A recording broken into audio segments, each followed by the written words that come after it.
स्वराज्य दीप फाउंडेशनची नोंदणी यावर्षी जानेवारी महिन्यात करण्यात आली असून पालघर आणि गडचिरोली या जिल्ह्यांमध्ये संस्था आरोग्य, शिक्षण तसेच आपत्कालीन परिस्थितीत गरीब व गरजू कुटुंबांना मदत करण्याचे कार्य करणार असल्याची माहिती संस्थेचे संस्थापक सुभाष चौधरी यांनी दिली। संस्थेचे उपाध्यक्ष जिगार पटेल आणि संयोजक अविनाश कांबडी यांच्या मार्गदर्शनाखाली पालघर जिल्ह्यातील सामाजिक उपक्रमांना सुरुवात करण्यात आली। या उपक्रमाला स्थानिक नागरिक, विद्यार्थी आणि पालकांचा उत्स्फूर्त प्रतिसाद मिळाला। यावेळी सुनील सुतार, गावचे सरपंच विजय कोदे, जयेश कोदे, वसंत कोदे आणि मोनिका कोदे यांची विशेष उपस्थिती होती। जिल्हा परिषद शाळा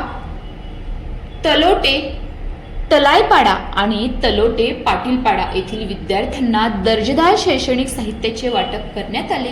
हा उपक्रम यशस्वी होण्यासाठी सुनील सुतार यांनी मोलाचे सहकार्य केले। त्यांच्या प्रयत्नामुळे संस्था गावांपर्यंत पोहोचल्याची भावना ग्रामस्थांनी व्यक्त केली।